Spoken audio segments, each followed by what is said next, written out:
Hello, I'm Alex Gupta from UATV. Today I'm speaking with Suzanne Loftus. She is a Ph.D. candidate in international studies at the University of Miami and is also the co-author of the book, The Russian Challenge to the European Security Environment. Hello, Ms. Loftus. Welcome to UATV. Hi, Alex. Thanks for having me. No problem. You recently co-authored the book with many other people about, it's titled The Russian Challenge to the European Security Environment, yes? Correct.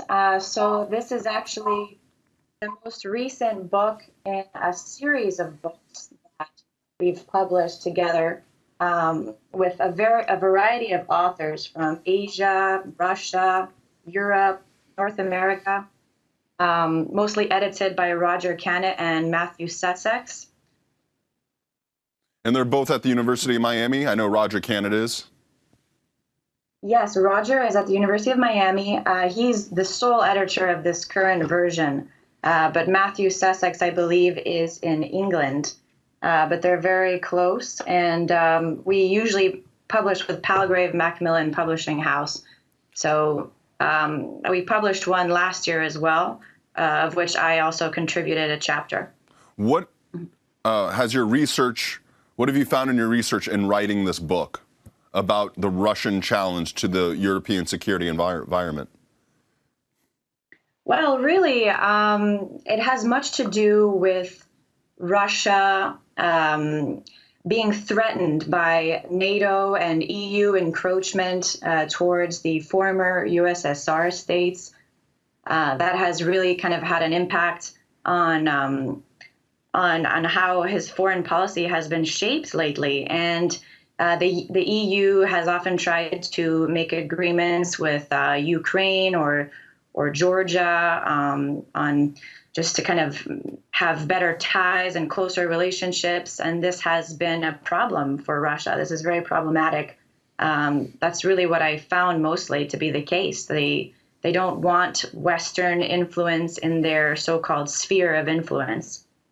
So Putin, the Kremlin, feels very threatened by NATO, by EU moving east. Yes, and of course the United States as well, because the US and the EU would be considered the West and have common agreements on Western institutions and democracy and just liberal values, really. What is the situation? How would you describe the situation in Ukraine? What has taken place here in the last 2 years, and what do you see going forward for the country of Ukraine? Well, Ukraine is extremely divided and war-torn, and this has been the case since the Russian involvement as of 2014. And I don't see Russia backing off in any way.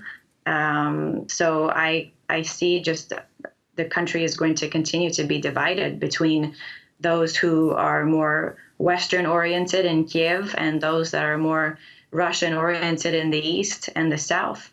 What would you say that what is his goal in the larger respects? He feels threatened by NATO, the United States, EU. What would he want to see in the near term and long term?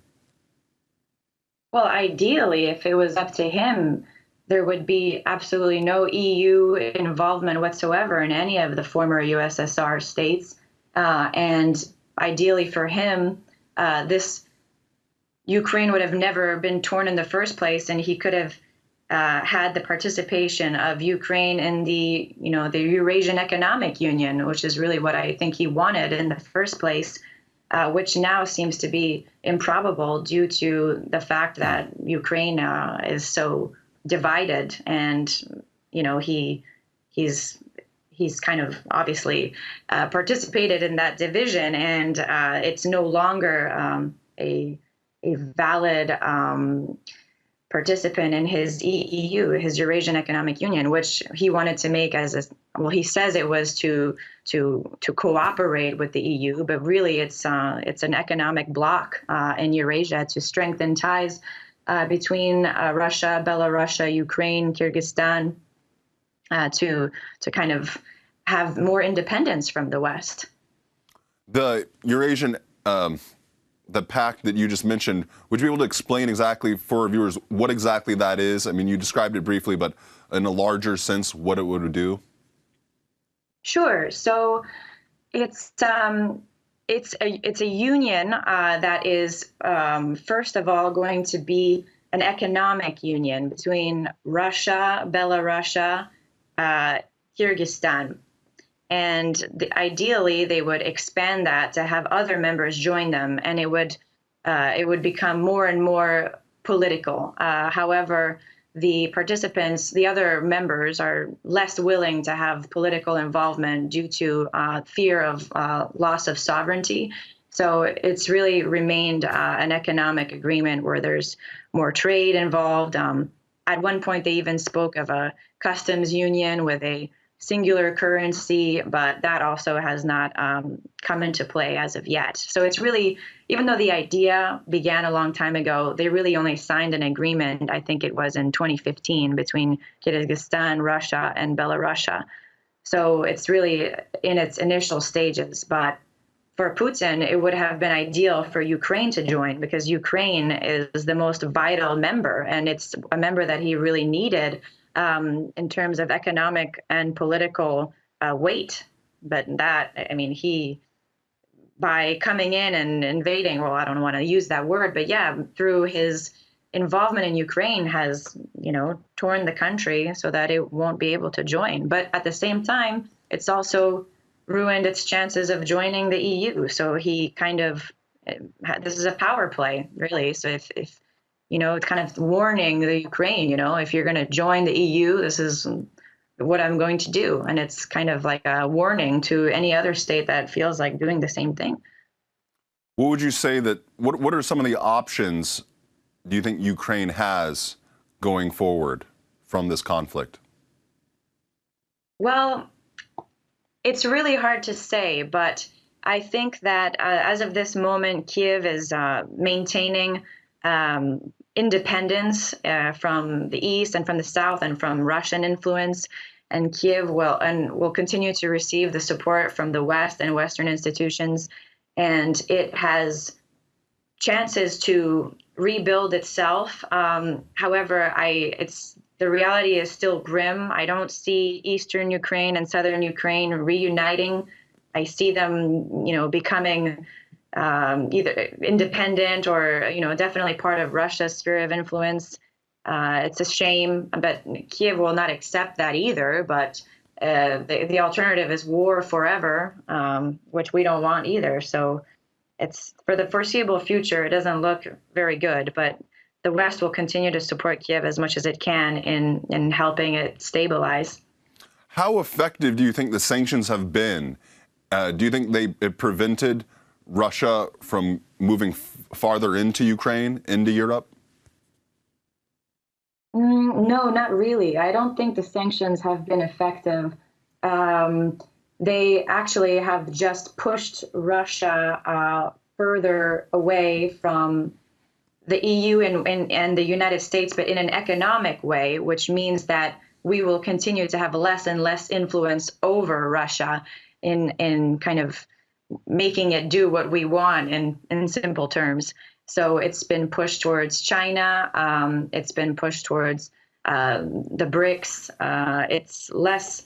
The less Russia has economic ties with Europe, the less it will cooperate, really. So in terms of that, we have pushed Russia further away. It's not going to change its behavior based on sanctions because it's trying to, create economic independence from the West. It's the only thing it really has done is to sort of help lower living standards for average Russian people, but they don't even see it that way. They just see it as the West being belligerent and starting economic warfare with innocent civilians, and that actually reinforces Putin's popularity in his country. What would have been a proper alternative to sanctions then? Well, that's also hard to say because we don't want to engage in direct confrontation either. That would be a disaster. So I think that that was clearly the best alternative at the time. But there needs to be, if it depends on the goals, if we want to see Russia cooperate with the Western world, we need to also make certain concessions ourselves. Russia has obviously acted like this based on the fact that it has not agreed on the post Cold War security environment in Europe.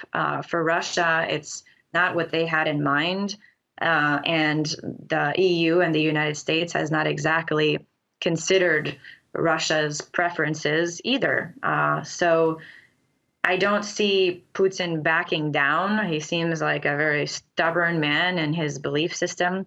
So we either just have serious confrontation with Russia for the foreseeable future, or we start cooperating and really just stay out of Eastern Europe, which I don't think the EU wants to do either. So in my opinion, this is just going to stagnate for a long time.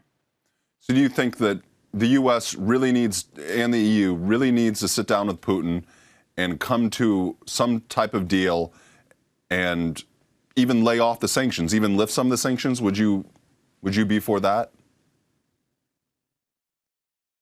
At this moment, I think there needs to be more from Putin before the West agrees to lift the sanctions, because there's just been more and more trouble coming from Russia with the 2016 elections in the United States, for example, or even his attempts to meddle with the French elections, which they were, by the way, ready for, and it wasn't much of a surprise to them.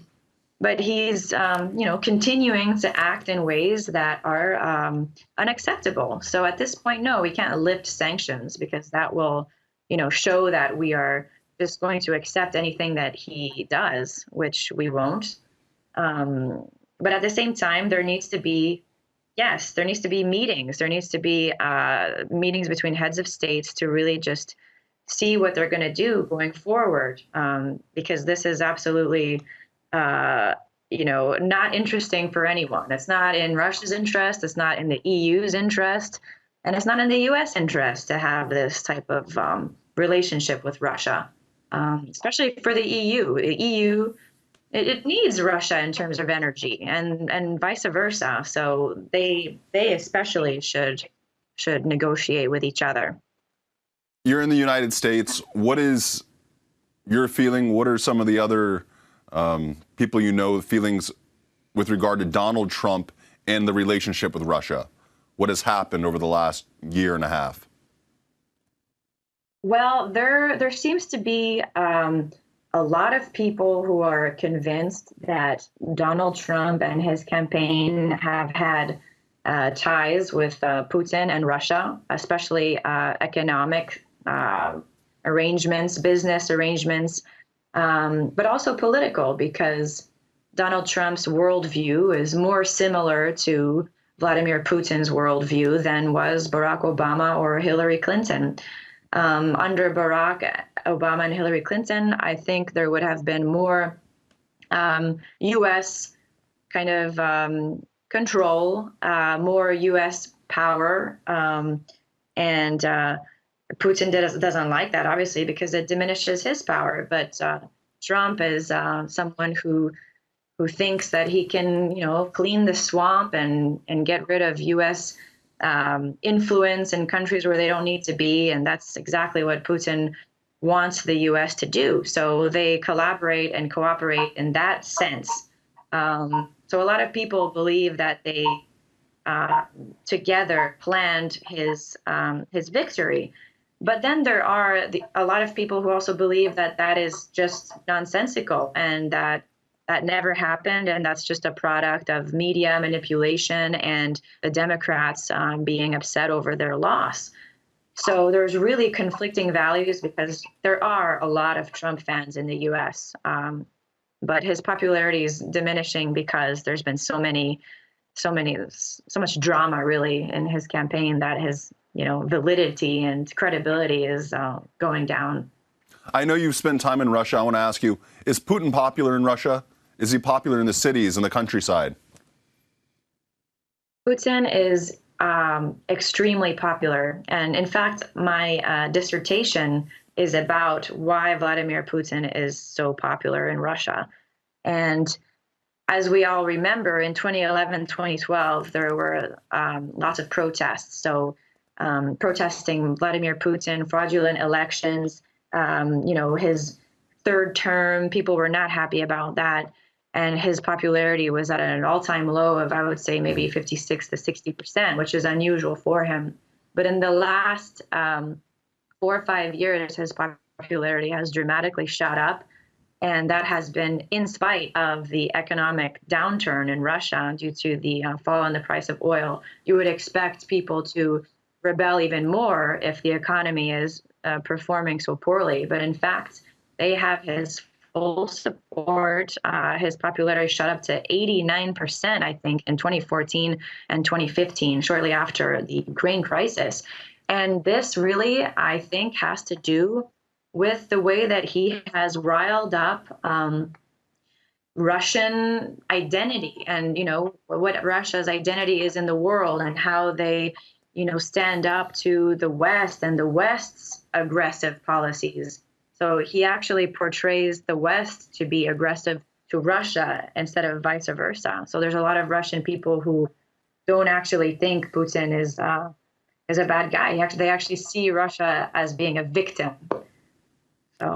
And he has really managed to get them to feel proud of their national identity, and that's why he's so popular. What about all the protests that we've seen happen over the last few months, especially among the young people?